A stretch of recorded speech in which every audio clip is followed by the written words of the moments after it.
അനന്തരം team little flower hospital അങ്കമാലിയിൽ നിന്നും നമ്മൾ ചേരുന്നു. നമുക്ക് അവരിലേക്ക് സഞ്ചരിക്കാം. നമ്മളിപ്പോൾ നിൽക്കുന്നത് അങ്കമാലി ലിറ്റിൽ ഫ്ലവർ ഹോസ്പിറ്റലിലെ ന്യൂറോളജി വിഭാഗത്തിലാണ്.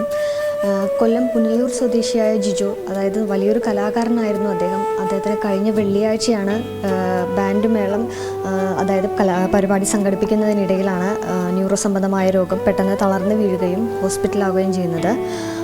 അദ്ദേഹം തളർന്നു വീഴുന്നതിനെ തുടർന്ന് ആശുപത്രിയിൽ എത്തിച്ചു പെട്ടെന്നുള്ള ചികിത്സ ലഭ്യമാക്കുകയും ചെയ്തു. എങ്കിലും ഒരു അടിയന്തര ശസ്ത്രക്രിയയാണ് അദ്ദേഹത്തിന് ആവശ്യം. പെട്ടെന്നുള്ള ഒരു ചികിത്സയ്ക്കായിട്ട് സുഹൃത്തുക്കളും അദ്ദേഹത്തിൻ്റെ സഹപ്രവർത്തകരുമെല്ലാം ധനസഹായത്തിനായിട്ട് ജനങ്ങളോട് അഭ്യർത്ഥിക്കുകയാണ്. എന്തായിരുന്നു അദ്ദേഹത്തിൻ്റെ രോഗം? കഴിഞ്ഞ വെള്ളിയാഴ്ച ഏകദേശം 31/1/2020 വെള്ളിയാഴ്ച തൃശ്ശൂർ അടുത്തുള്ള പേരാമ്പ്ര പള്ളിയിൽ അമ്പ് പെരുന്നാളിൻ്റെ ബാൻഡ് വായിക്കുന്നതിനിടയിലാണ് അത് സംഭവിച്ചത്. ഏകദേശം 8 മണിക്ക് ശേഷമാണ് സംഭവിച്ചത്. ബാൻഡ് വായിച്ചുകൊണ്ടിരുന്ന സമയത്ത് പിന്നെ തലയിറക്കം തലവേദന ഉണ്ടായി പുറകോട്ട് മറിഞ്ഞു വീഴുന്നൊരവസ്ഥയുണ്ടായി. അപ്പം കൂടെ ഉണ്ടായിരുന്ന സഹപ്രവർത്തകൻ്റെ കയ്യിലേക്ക് അവൻ വീണത്. അപ്പം ആ സമയം തന്നെ ബോധം മറയും എത്രയും പെട്ടെന്ന് ന്യൂറോ വിഭാഗമുള്ള ഹോസ്പിറ്റലിൽ എത്തിക്കണമെന്ന് അറിയിച്ചു. അങ്ങനെ നമ്മുടെ അങ്കമാലി ലിറ്റിൽ ഫ്ലവർ ഹോസ്പിറ്റലിൽ എത്തിച്ചു. ആ ഡോക്ടർ ചികിത്സിച്ച് തുടങ്ങിയപ്പോൾ തന്നെ പറഞ്ഞു അടിയന്തരമായ ശസ്ത്രക്രിയ ആവശ്യമുണ്ടെന്ന്. അങ്ങനെ തന്നെ ശസ്ത്രക്രിയയ്ക്കുള്ള ആവശ്യം കാര്യങ്ങൾ ക്രമീകരിച്ചു. ശസ്ത്രക്രിയ ഏകദേശം 4 മണിക്കൂറോളം നീണ്ട ഒരു ശസ്ത്രക്രിയയായിരുന്നു. അതിനുശേഷം ന്യൂറോ സർജറി ഐസിയുവിലാണ് അവൻ അന്ന് മുതൽ. 2 ദിവസത്തിന് ശേഷം നേരിയ ഒരു മരുന്നിനോടും ചികിത്സയോടും നേരിയ ഒരു പ്രതികരണം കാണിച്ചതിന് ഡോക്ടേഴ്സിനും മറ്റ് സ്റ്റാഫുകളും ഞങ്ങളോട് അറിയിച്ചത് ഇവൻ ജീവിതത്തിലേക്ക് തിരിച്ചു വരുമെന്നുള്ളതാണ്. അപ്പോൾ ആ ഒരു പ്രതീക്ഷയിലാണ്. അപ്പം നമ്മുടെ ജിജോയുടെ നാട് കൊല്ലം ജില്ലയിൽ വിളക്കുടി പഞ്ചായത്തിൽ 14-ാം വാർഡിൽ മനക്കര എന്ന ദേശത്താണ്. അപ്പോൾ അവിടെയുള്ള ദേശവാസികളും നല്ലവരായ സുഹൃത്തുക്കളും നാട്ടുകാരും സാമൂഹിക പ്രവർത്തകർ, ഇന്ന രാഷ്ട്രീയ പാർട്ടി എന്നില്ലാതെ എല്ലാ തരത്തിലുള്ള രാഷ്ട്രീയ പാർട്ടികളും അവൻ്റെ സഹപാഠികളും വിവിധ ഡ്രൈവേഴ്സ് യൂണിയനിലെ ആൾക്കാരും പിന്നെ വിദേശത്തായിരിക്കുന്ന വിദേശ മലയാളികൾ, അവൻ്റെ ഗുരുക്കന്മാർ, അങ്ങനെ എല്ലാവരും പ്രായഭേദമന്യേ ഇവന് വേണ്ടി സമ്പത്ത് സ്വരൂപിക്കുന്നതിന് വേണ്ടി ഇറങ്ങി തിരിച്ചു. അതിൻ്റെ ഗുണം ഏകദേശം 1 ലക്ഷത്തിലധികം രൂപ നമുക്ക് ഇതുവരെ ലഭിച്ചു. അപ്പോൾ അതിൽ നിന്ന് നമുക്ക് ഹോസ്പിറ്റൽ ചിലവിലേക്ക് കുറച്ച് പൈസ നമുക്ക് കൊടുക്കേണ്ടതായിട്ടുണ്ട്. അപ്പോൾ അങ്ങനെ നമുക്ക് ചിലവായിട്ടുണ്ട്. ബാക്കി പൈസ ആണ് നമ്മുടെ കയ്യിലുള്ളത്. ഇതുകൊണ്ട് ഇത്രയും പൈസ കൊണ്ട് നമുക്ക് അവൻ്റെ ചികിത്സിച്ച് ഭേദമാക്കാൻ ഏകദേശം 5 ലക്ഷം രൂപയോളം അവനെ ജീവിതത്തിലേക്ക് മടക്കി കൊണ്ടുവരാൻ നമുക്ക് ആവശ്യമാണ്. അതുകൊണ്ട് എല്ലാവരും അത്തരത്തിലേക്ക് ഞങ്ങളോട് സഹകരിക്കണം. പോരാഞ്ഞിട്ട് ഏകദേശം 15 വർഷത്തോളം അധികമായി ഇവൻ കലാരംഗത്ത് പ്രവർത്തിച്ചുകൊണ്ടിരിക്കുകയാണ്. അവനും ഒരു കൂട്ടം ചെറുപ്പക്കാരും കൂടെ ചേർന്ന് തുടങ്ങിയ ഏഞ്ചൽ ബാൻഡ് ട്രൂപ്പ് മനക്കര എന്ന ബാൻഡ് ട്രൂപ്പിലൂടെയാണ് അവൻ്റെ കലാരംഗത്തിലുള്ള ചുവടുവയ്പ്പ്. ഒരു വയസ്സ് ഏകദേശം 1 വയസ്സ് ഉള്ളപ്പോൾ തന്നെ അവൻ്റെ പിതാവ് അവന് നഷ്ടമായി. പിന്നെ അമ്മച്ചിയുടെ ഒറ്റ ഒരു കഴിവിലാണ് അല്ലെങ്കിൽ ഉപജമാനത്തിലൂടെ അവന് വളർന്നുകൊണ്ടിരുന്നത്.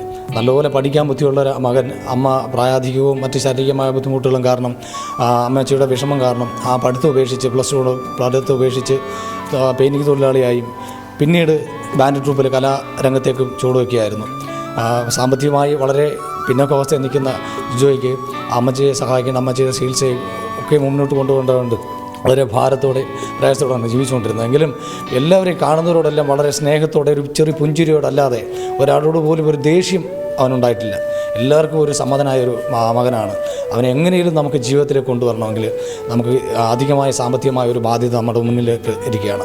അപ്പോൾ നല്ലവരായ എല്ലാവരും സഹകരിച്ചുകൊണ്ടിരിക്കുന്ന അവൻ്റെ ഈ തൃശ്ശൂർ ചാലക്കുടി പ്രദേശത്തുള്ള അവൻ്റെ ബാൻഡിലെ അംഗങ്ങൾ, ബാൻഡ് ഫാൻസ് അസോസിയേഷൻ്റെ ആൾക്കാർ, മറ്റ് സുഹൃത്തുക്കൾ എല്ലാവരും, അവൻ്റെ ബാൻഡ് മാനേജർ, ഞാൻ ആരുടെയും പേരെടുത്ത് പറയുന്നില്ല, എല്ലാവരും വളരെ ആത്മാർത്ഥമായിട്ട് ഇതുവരെയും ഇനിയും സഹകരിച്ചുകൊണ്ടിരിക്കുന്നു. ഇപ്പോഴും കളക്ഷൻ എടുക്കാൻ പല ഏരിയകളിലും ഇങ്ങനെ ആൾക്കാർ പൊയ്ക്കൊണ്ടിരിക്കുന്നു.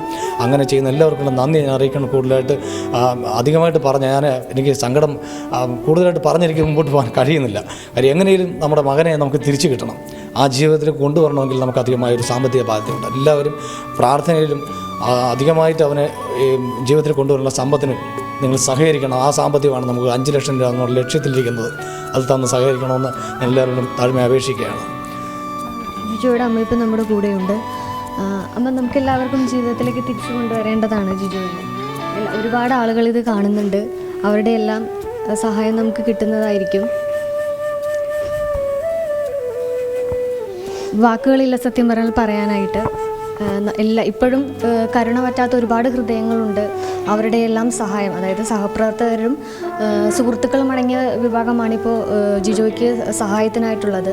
ഇനി നല്ല മനസ്സുള്ള ഒരുപാട് പേരുടെ, അതായത് ഒരുപാട് പേരുടെ സഹായങ്ങൾ ജിജോയ്ക്ക് ലഭിക്കേണ്ടതുണ്ട്.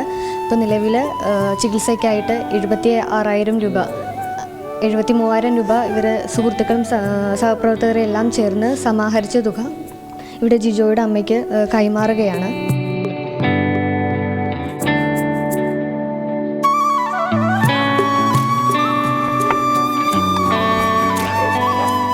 എൻ്റെ മകനെ ജീവനത്തോടെ കൊണ്ടുപോകാൻ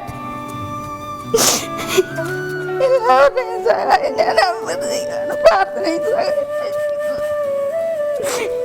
എനിക്ക് ഒറ്റൊരു മകനെ ഉള്ള ദൈവമേ, ഞാൻ എങ്ങനെയാണ് ഞാൻ സഹായിക്കേണ്ടതെന്ന് എനിക്ക് അറിയത്തില്ല.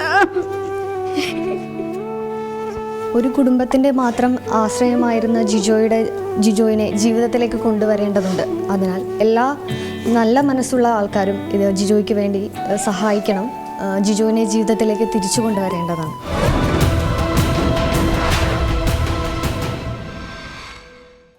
ഈ അടുത്ത കാലത്താണ് അദ്ദേഹത്തിന് ഇങ്ങനൊരു ദുരവസ്ഥ ഉണ്ടായത്. ബാൻഡ് വായിച്ചുകൊണ്ടിരിക്കുമ്പോൾ തളർന്നു വീഴുകയായിരുന്നു.